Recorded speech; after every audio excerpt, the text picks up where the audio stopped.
Ya estamos comenzando. Esta es la última conversación del día. La hacemos acá en Tele 13 Radio, 103.3 en la ciudad de Santiago. Lo llamamos Página 13 con Quique Mujica. ¿Cómo estás, Quique? ¿Qué tal? Muy buenas tardes. Buenas tardes, Josefina Arauz. ¿Cómo estás? Muy buenas tardes. Buenas tardes. Don Ascanio Cavallo, muy buenas tardes. ¿Cómo estás, Iván? Listo para la foto, yo estoy. ¿Tú también? Bien, listo para la foto. Tenemos que irnos después a... Tenemos un lanzamiento con Ascanio. Bueno, ustedes están invitados. Sí. Así que de aquí nos vamos. Vamos a llegar tarde. Voy a llegar tarde. pero llegamos. Sí, lanzamos hoy día el libro 50 películas viejas. Podemos estar en dos lugares al mismo tiempo. O sea, de hecho, yo no lo descartaría.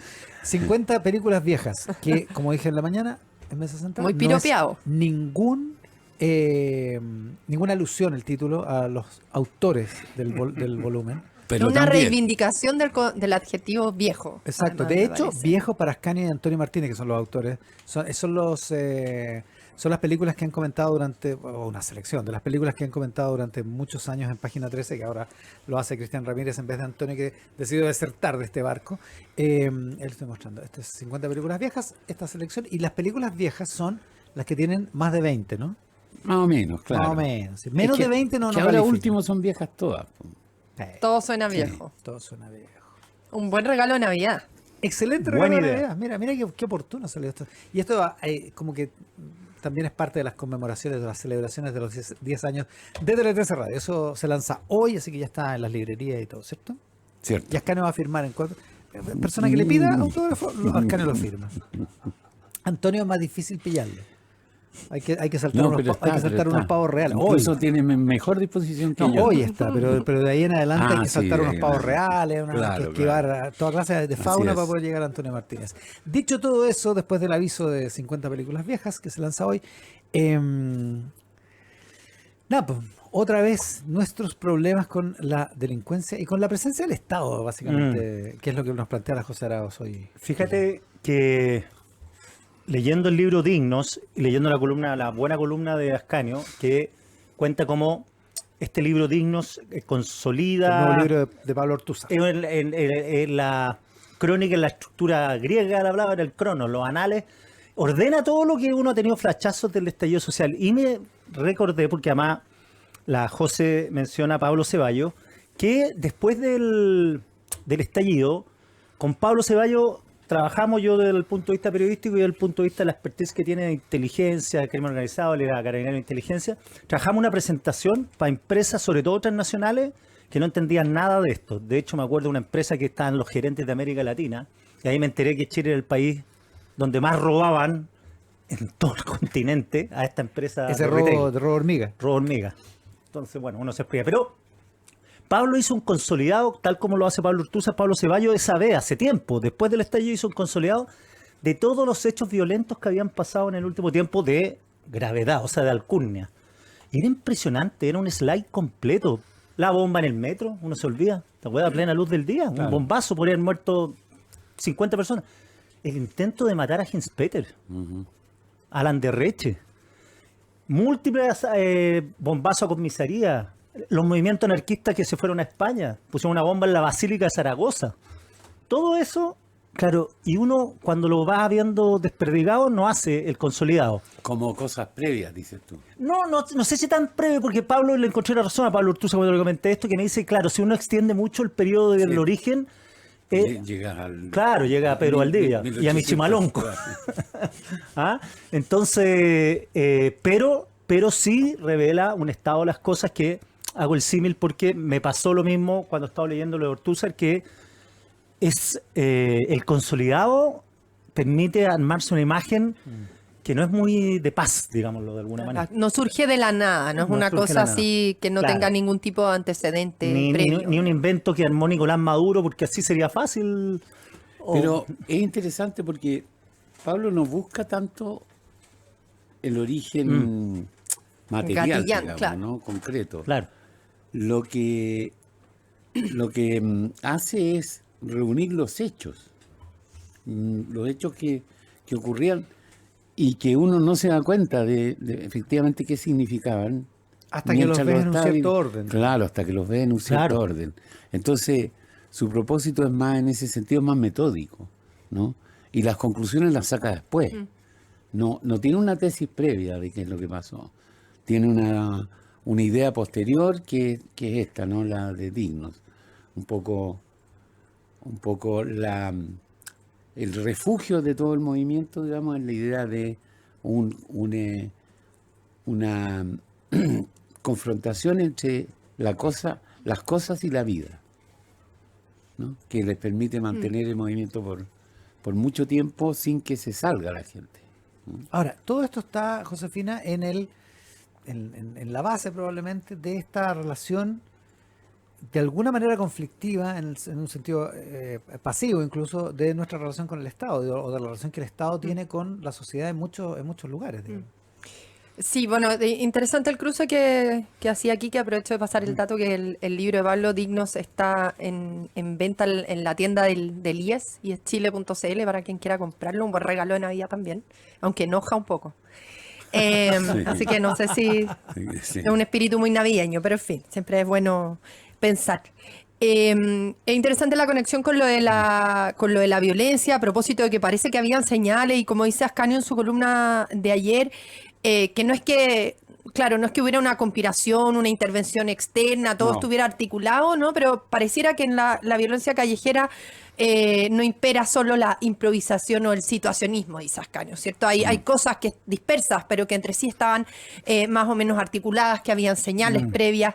En fin, hay gente que establece conexiones, en fin, entre el estallido y el vacío de poder, ¿cierto?, que genera el estallido, y no el inicio, pero sí la radicalización de ciertos fenómenos a propósito del crimen organizado, etcétera, ¿no? En alguna medida, el estallido es también un momento de debilitamiento muy fuerte del Estado, ¿no? Y de la institucionalidad, y de eso se aprovechan los que están a la siga, a la espera, ¿no? Y claro, a propósito de la columna de Pablo Ceballos, que se llama ¿Quién gobierna cuando el Estado se retira? Y su columna tiene un sentido de urgencia bien impresionante a propósito de lo que hay que hacer, porque pareciera que Chile todavía tiene algo de tiempo, pero igual se está acercando a hechos bien graves que ya en el resto de América Latina parecen estar en otro nivel. Y describe ya no el problema, ¿cierto?, del crimen organizado respecto al aumento de los delitos, ¿no?, que es la forma a propósito de la cual hablamos siempre de esa materia, sino a propósito de la institucionalidad que ese crimen organizado configura, construye, ofrece, ¿cierto? Como se va metiendo en la vida cotidiana, y para las personas ya se vuelve un dato de su realidad, ¿cierto? Que además le provee una serie de condiciones que podrán gustarle o no en términos sustantivos, pero es lo que tiene a mano, ¿no? Y cuando hay un Estado debilitado, un Estado retirándose, como ocurre, por ejemplo, en la frontera, como ocurre en ciertos barrios, en fin, Pablo Ceballos es un observador en terreno, digamos, es alguien que ha recorrido el país, en fin, que ha recorrido América Latina. Y describe cómo a la retirada y al debilitamiento del Estado le va acompañando la extensión, ¿cierto?, de este crimen organizado como gobernanza, como institucionalidad. Y la gravedad que eso significa y el tipo de acciones que hay que emprender, ¿no? Porque además, ojo, en la medida que ese crimen organizado se instala, ¿cierto?, en los territorios, se va volviendo además vulnerable la propia política, ¿cierto?, que requiere votos, una política que está fracturada respecto a la ciudadanía, ¿cierto?, que no tiene a la gente en sus partidos, etcétera. Entonces, incluso el crimen organizado, institucionalizado, se va volviendo funcional a una política que necesita ir a buscar votos, y el crimen organizado tiene una orgánica, ¿cierto?, que va favoreciendo alianzas y vinculaciones peligrosas. Y yo, en fin, aparte de recomendarle el trabajo de Pablo, es muy, muy serio, lleva mucho tiempo. Me llama la atención además la riqueza.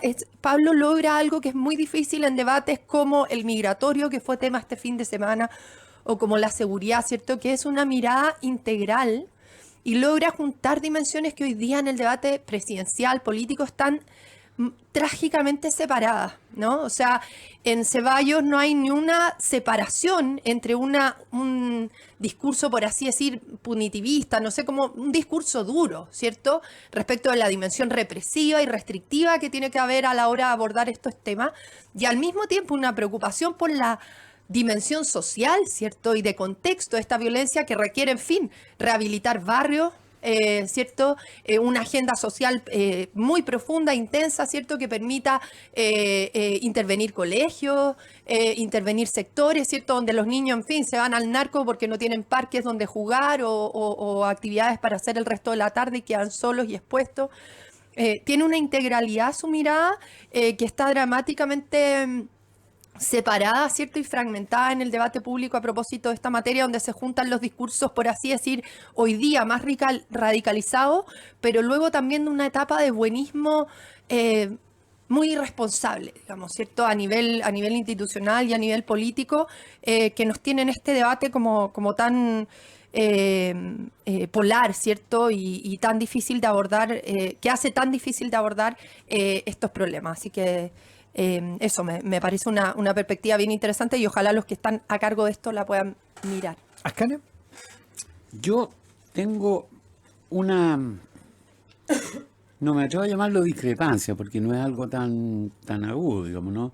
Me gusta mucho el trabajo de Ceballos, pero hay una cosa que me suena, que me chirría, digamos. ¿Por qué hablar de ausencia del Estado solamente?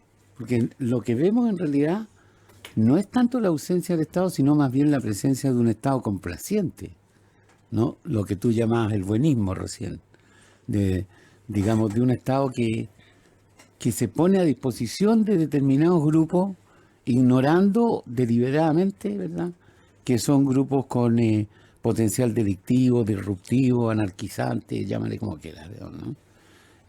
Yo creo que eso es lo más inquietante de la situación actual, que hay grupos de gobierno, del Estado constituido, ¿verdad?, que creen están haciendo un bien social cuando en realidad están ayudando a consolidar estos grupos de control de partes de la sociedad. Me parece que eso se escapa un poco del análisis que hace Pablo, pero en el resto sí, me parece muy, muy agudo, muy, muy profundo. O sea, efectivamente las bandas delincuenciales tienen tomado una parte de Chile, tienen tomado grandes zonas de Santiago, que hablar de Valparaíso, en el norte, digamos, es sabido desde hace años.